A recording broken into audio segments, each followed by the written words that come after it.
Hey there, Fletcher from All Things Overlanding here, and today I wanted to do a quick little sort of tips and tricks video for people looking to get out and explore Hoosier National Forest. There is a great resource for all of us in Indiana here in sort of southern Indiana called Hoosier National Forest, and I get questions all the time on it. So today I'm out here, I'm camping. I did want to show you I had to chop through this tree that came down just so that I can get up to my spot, but I'm going to kind of give you some tips and some tricks for how to find spots, what to look for, what's allowed, that kind of thing. Of course, the end-all be-all is to call the ranger station, which I'll put a link to in the description down below if you have questions or anything like that. I'm going to give you my experiences out here, but if you want to check 100%, make sure to call the ranger station, just talk to them, and they can answer any questions you've got. But again, today I'm going to walk you through this. I'm going to show you kind of some tips and tricks for camping in Hoosier National Forest. So if you're trying to do that, it makes it as easy as possible. So stay tuned for more tips on camping in Hoosier National Forest. All right, guys, so as you can see, there is this gravel road. This is one of the main sort of roads that runs through Hoosier National.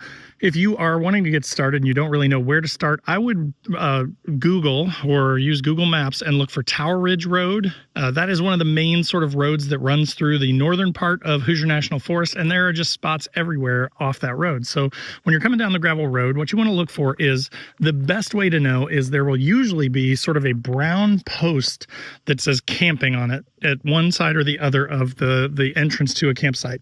Now, this one that I'm at does not have one of those posts. So you may ask yourself, well, is it legal? I've camped at this site a number of times. I've never had any issues. If it's well established like this, like if there is a clear entrance to it, then you should be fine. And then you want to look for a fire ring, which there is a fire ring right up there on top of that hill. So that is why, as I pulled in here, I really want to get up there because it's level up there. And down here, as you can see, it's, full of roots and just not the smoothest, but there was this tree down. So another tip is make sure you're prepared, right? And I'm not saying you have to be a full-on lumberjack. I do carry a chainsaw with me most of the time, mostly for processing wood, to chop up stuff like this down tree to use for firewood. But in this instance, I actually had to cut through it so that I can get my truck up into the actual spot. So you do want to be prepared, right? Recovery gear is another thing where there aren't a lot of challenges in Hoosier National. Most of it is a gravel road like this, or maybe some sort of rooted sort of entry or a two-track sort of entry, but you never know. I've been stuck in really southern Hoosier National Forest before and actually had to have two buddies use all their recovery gear to get me recovered. Even in places like this where, typically it's not very challenging, you still want to be cautious, you still want to be prepared, make sure you've got plenty of fuel, make sure you've got plenty of water, make sure that you've got recovery gear, right? So back to the spots again, look for the brown post. That is your number one way to know 100% that you are in a camp spot.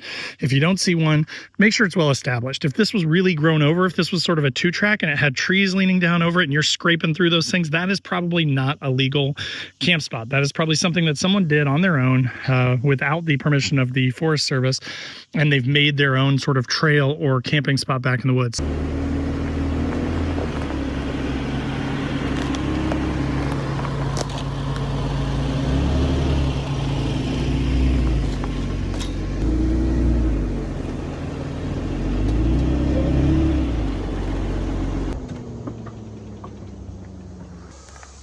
So another thing to point out, as you just saw, is mud, right? Like, you just don't know the conditions, which is why I say bring your recovery gear, bring your water, your fuel, that kind of thing. You don't need to be over prepared. It doesn't take a ton. You're in Hoosier National Forest. You're never more than about an hour, hour and a half away from a gas station or civilization. But again, if you had a two-wheel drive car and you just went through that muddy stuff that I went through, you probably would have had some trouble and you might have gotten stuck.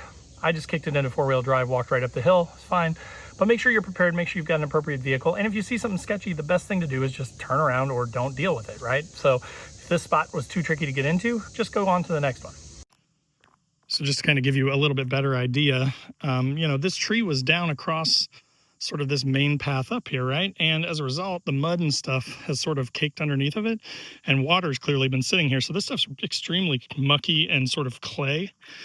So it's pretty slippery. So when I rolled up into here in two-wheel drive, I stopped for a second to get out and put up the camera. And when I got back in, my tires were sitting right in the muck. And then in two-wheel drive, I was just one wheel peeling it, right? So could have kicked a locker on, just kicked it into four high, walked right up the hill. But again, just make sure that you're prepared. While nothing is crazy, you're not going to be doing any rock crawling or anything like that necessarily in Hoosier National. There are still some obstacles that you do have to contend with. And again, if you're in like a car or something like that, or you're newer to this and you have a two-wheel drive vehicle, again, you just want to be cautious and make sure you don't put yourself into a situation where you might get stuck or have to walk out. All right, so as you can see, I pulled up here. This spot I like because it kind of has this little hill that sort of overlooks the road here. Now, I am a little close to the road. That's the only sort of drawback of this site. But, you're kind of up above it. There's not a lot of traffic that comes back on this road. This isn't one of the main thoroughfares. I haven't seen a car yet in the last 30, 40 minutes that I've been here. But so I do kind of like this spot because of the roots and because of the mud and stuff. It is a little bit tricky to get into. So typically this thing is open when others may be taken. But again, I pulled up into here, into this established sort of spot. And then right over here is your fire pit. So you want to look for, an established fire ring. Tip here, you don't really want to move these. I see sometimes I'll come up here and this fire pit's over here or something. You really don't want to mess with that, right? It's just, once it's established, just leave it there. Make sure to put your fire out completely. So another sort of tip, another thing about camping dispersed like this, especially in Hoosier National Forest, is that you are responsible for packing everything in and out. You're also responsible to be a good steward of the forest. So again, don't leave a fire burning when you're done. This isn't a campground where somebody's going to come along with some water and put it out. This is in the middle of nowhere. And, I, again, haven't seen anybody for a long time. If I left a fire burning and it caught these leaves on fire over here and started to go through the woods, it's obviously going to be a pretty bad time for everybody. So just be cautious. I always bring, I've got my Rotopax camp jug, that sort of clear looking jug over there on the other side. Especially when I come to Hoosier National, because I don't need that much water usually. It's a backup water source, but then I usually use that to extinguish my fire. So, tonight I'm going to have a fire in the fire pit. Tomorrow when I wake up, I'm going to pour all the water that I've got in my Rotopax onto there to make sure that is out. Another thing is that you are also responsible for, when I say pack it in and pack it out, all your trash, as well as if you have to go to the bathroom, right? So in my truck, I've got one of these trash bags. I actually put a 13-gallon plastic trash can inside of this thing, and most of these trash bags will hold something that size, but that gives it some structure, gives it some shape so that it stays opened up. And then I throw an actual 13-gallon trash bag inside of that. So then if you have to go to the bathroom, you use the bathroom, you do have to bring that with you. You need to bring toilet paper and stuff. I use one of those pop-up toilets with that a plastic bag goes in. But then when you're done with that, then you can put that in your trash, and you just need to take it with you. Dump it at your house or dump it at a gas station or something. But make sure that you pack that out. Do not leave it, strung along a tree. I don't know why, but I see bags hanging from tree branches all the time with poop and toilet paper in them. Just take it out with you. I know it's gross. That's why I have the trash bag on the external side of my truck and not on the inside. That is kind of a nice thing to have so that you don't have to smell the poop. But if you have to smell the poop, you have to smell it. If you have a car or something, you may just have to take it to the nearest gas station and get rid of it. But make sure you pack everything out that you bring in. Of course, because this is a national forest, it's all dispersed camping, right? So you need to bring your own tent, you need to bring water, you need to bring food. There aren't going to be any facilities out here, right? So wherever you find your spot, now we know how to find a spot, you can get set up and make sure you bring everything with you. And I use a checklist for that a lot of the times because it's easy to forget stuff. So I'll put a card up here to a video that I did previously where I talked a little bit about how I prepare and pack for camping trips. And hopefully that's helpful if you're newer to this and you want to, sort of learn like what are the things you need to think about? What are some tips and tricks to make it easier to make sure you have a good experience when you come out camping? Now I've had quite a few rooftop tents in my day, but this Top Oak Stellar tent is kind of my end all be all. After 4 or 5 different rooftop tents, I've decided this one's perfect for me. So if you want to learn more about that, I'll also put a card up there to the video that I did that talks about all the features of this and kind of compares them to some of the ones that I've had before. So again, if you're newer and you're kind of like, I think I want to get into the rooftop tent game, but I don't want to spend $3,000 or $4,000, what tent options are there? I've kind of looked at the Nature Nest, the Open Road, the Top Oak, which is the one I'm running currently, and the Wildfinder. So I've had 4 different hard shell wedge style rooftop tents. And this is, again, the one that I settled on for a variety of reasons. But watch that video up above if you're into rooftop tents and you want to learn more about those options. Okay, so once you have your tent all set up and you're sort of ready for the night, now you're ready to sort of settle in right now. It is kind of the middle of the day, so I'm not going to have a fire yet. It's summer. It's about 80, 82 degrees right now. So I'm going to wait till it gets darker and it cools down a little bit later, and then I'm going to have a fire. But, having something like a good chair and a good little table are super useful because I brought my laptop with me.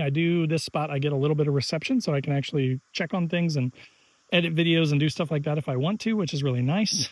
So, come with things to do. Come with games and things. There are some really portable games from Helinox that I'll link to in the description down below that I've done videos on before that are cool, that will keep your kids occupied, that will give you something to do when you're out in the woods.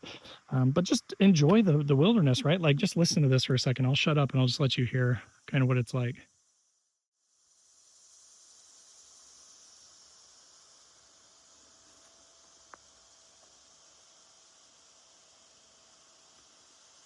Even if you're working or something, if you're a remote worker or you have a way to work remotely, sometimes I like to come down here, set up my table, set up my laptop, and just sort of sit here in the nice, peaceful, quiet national forest and do my work. Changes up the scenery, makes things a little bit prettier. Then that night, I can drink some beers, I can go camping, I can sleep well, wake up the next morning, and I can go home. So, it's not just about camping. You don't just have to come here on the weekends. Sometimes during the week, it's really, really nice too if you can get away from work or if you can do your work from the woods. So one thing to keep in mind as just sort of a safety thing is a lot of these spots you're not going to have reception. Now, I'm lucky in this one, and there's a couple others that I know about. You do have a little bit of reception, so you can get texts through and things like that. But for the most part, plan on when you're in Hoosier National Forest either having really sketchy reception or very little, if any, reception. That means, though, that if you are unfamiliar with the area, you may want to go into like your Google Maps or whatever app you're using, Gaia or Onyx, and you want to download that area, download the whole Hoosier National area or all of Indiana if you want to your phone, just so that, again, if you get out here in the middle of nowhere, you go to sleep, you wake up tomorrow and you need to navigate out and you don't know how to get out, you'll have the maps downloaded to your phone so that you can get out. Now, again, the nice thing with Hoosier National is you can pretty much just drive. They're roads, right? It's not like you're on trails and you're going to get yourself into trouble. Worst case, you can just take a road and just keep following it and keep going. Watch your GPS to make sure you're not making loops and stuff, but you could drive your way out of here just without having any idea where you are. But again, having the map at least means that you're not going to drive in the wrong direction for 20 minutes and then end up having to drive a lot longer to get home. So download your maps because you're not going to have reception for the most part out here in Hoosier National.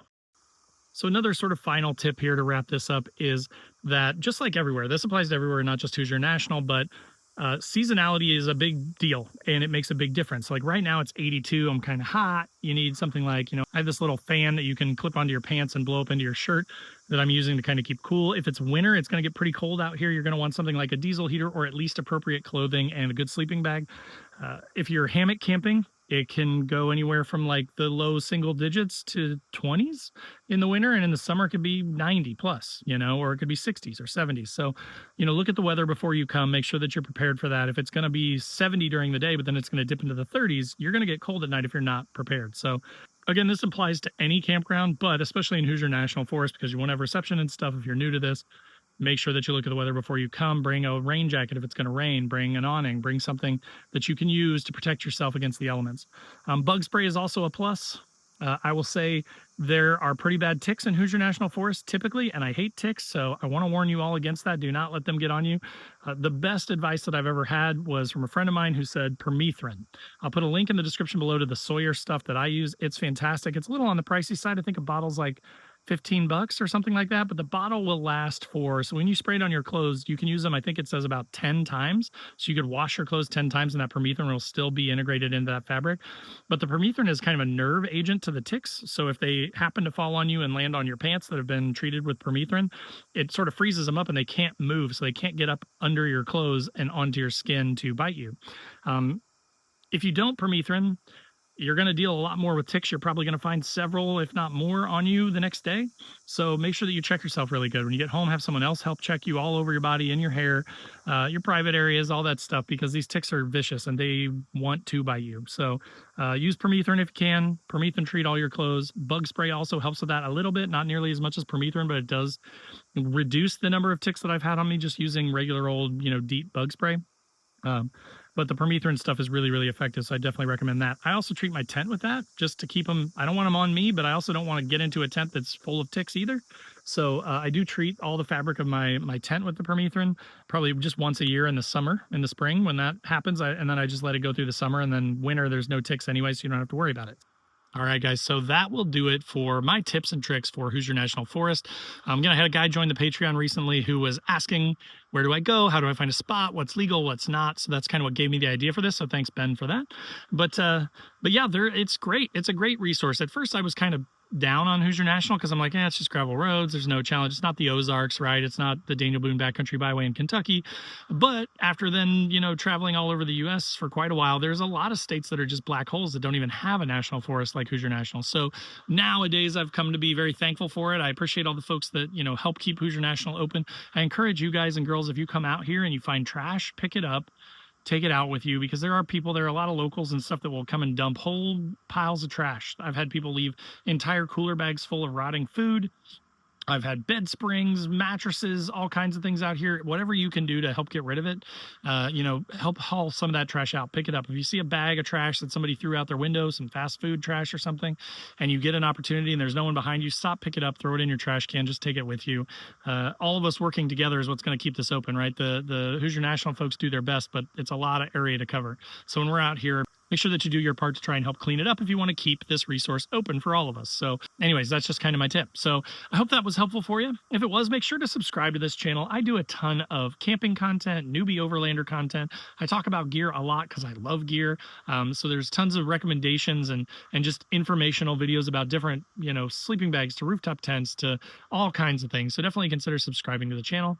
If you got value out of this video, click that like button. That tells other people it's a good video. It helps it get seen more. So if you got value out of it, click that. I appreciate it.